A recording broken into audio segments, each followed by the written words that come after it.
ತೀವ್ರ ಕುತೂಹಲ ಕೆರಳಿಸಿದ್ದ ಶಿವಮೊಗ್ಗದ ದಟ್ಟ ಕಾಡಿನ ನಡುವೆ ಸುಟ್ಟು ಕರಕಲಾದ ಸ್ಥಿತಿಯಲ್ಲಿ ಕಾರು ಅಸ್ಥಿಪಂಜರ ಪತ್ತೆಯಾದ ಪ್ರಕರಣದ ನಿಗೂಢತೆ ಕೊನೆಗೂ ಬಯಲಾಗಿದೆ.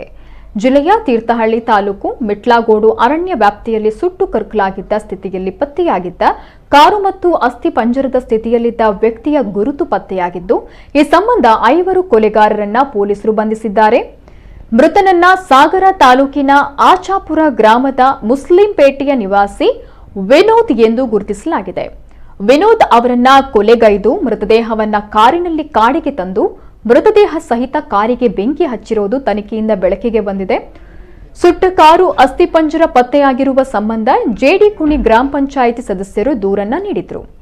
ತನಿಖೆ ನಡೆಸಿದ ತೀರ್ಥಹಳ್ಳಿ ಪೊಲೀಸರಿಗೆ ಮೃತ ವಿನೋದ್ನ ಹೆಂಡತಿ, 2 ಗಂಡು ಮಕ್ಕಳು, ಹೆಂಡತಿಯ ಅಕ್ಕನ ಮಗ ಮತ್ತು ಮೃತನ ತಮ್ಮನ ಕೈವಾಡ ಇರುವುದು ತಿಳಿದು ಬಂದಿದೆ. ಸೆಪ್ಟೆಂಬರ್ 25ರಂದು 5 ಆರೋಪಿಗಳು ವಿನೋದ್ ಕೊಲೆಗೆ ಸಂಚನ್ನ ರೂಪಿಸಿದ್ರು. ಸೆಪ್ಟೆಂಬರ್ 26ರಂದು ಬೆಳಗ್ಗೆ ಆನಂದಪುರ ಪೆಟ್ರೋಲ್ ಬಂಕ್ನಲ್ಲಿ ಪೆಟ್ರೋಲ್ ಖರೀದಿಸಿಟ್ಟುಕೊಂಡಿದ್ರು. ಸೆಪ್ಟೆಂಬರ್ 26ರಂದು ರಾತ್ರಿ 8:30ರ ಹೊತ್ತಿಗೆ ಮನೆಯಲ್ಲೇ ತಂತಿ ಬಿಗಿಯುವ ರಾಡ್, ಸುತ್ತಿಗೆ, ಕಬ್ಬಿಣದ ರಾಡ್ನಿಂದ ಹೊಡೆದು ವಿನೋದ್ ಅವರ ಕೊಲೆ ಮಾಡಲಾಗಿದೆ.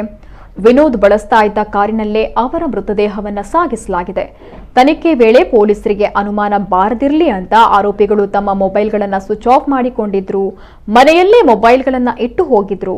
ಕಾರಿನಲ್ಲಿ ಎಡೆಹಳ್ಳಿ, ರಿಪ್ಪನ್ಪೇಟೆ, ಹುಂಚದಕಟ್ಟೆ, ಶಂಕರಳ್ಳಿ, ಮಲ್ಲೇಶ್ವರ ಮಾರ್ಗವಾಗಿ ತೀರ್ಥಹಳ್ಳಿ ತಾಲೂಕು ಮಿಟ್ಲಾಗೋಡು ಗ್ರಾಮದ ಹುಣಸೆಕೊಪ್ಪ ಅರಣ್ಯ ಪ್ರದೇಶಕ್ಕೆ ಮೃತದೇಹವನ್ನು ತಂದಿದ್ದಾರೆ.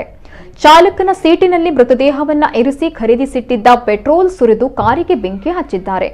ಕಾರಿನ ನಂಬರ್ ಪ್ಲೇಟ್ ಮತ್ತು ವಿನೋದ್ ಬಳಸ್ತಾ ಇದ್ದ ಮೊಬೈಲ್ ಫೋನ್ ಅನ್ನ ದಾರಿ ಮಧ್ಯೆ ಎಸೆದು ಆರೋಪಿಗಳು ಮನೆಗೆ ಮರಳಿದ್ದಾರೆ. ಪೊಲೀಸರಿಗೆ ಅನುಮಾನ ಬಾರದಿರಲಿ ಅಂತ ಕೊಲೆ ಮಾಡಿದ್ದ ಜಾಗವನ್ನ ಫಿನಾಯಿಲ್ ಬಳಸಿ ಸ್ವಚ್ಛಗೊಳಿಸಿದ್ರು. ಅಷ್ಟೇ ಅಲ್ಲದೆ ಕೃತ್ಯದ ವೇಳೆ ಆರೋಪಿಗಳು ಬಳಸಿದ್ದ ಬಟ್ಟೆ, ಚಪ್ಪಲಿಗಳನ್ನ ಮನೆಯ ಹಿಂಭಾಗದಲ್ಲಿ ಸುಟ್ಟು ಹಾಕಿದ್ರು.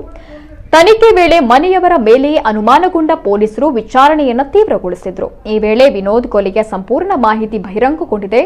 ಪೊಲೀಸರು 5ರನ್ನ ಬಂಧಿಸಿದ್ದಾರೆ. ಜೊತೆಗೆ ಬಂಧಿತ ಆರೋಪಿಗಳ ವಿಚಾರಣೆ ನಡೆಸ್ತಾ ಇದ್ದಾರೆ.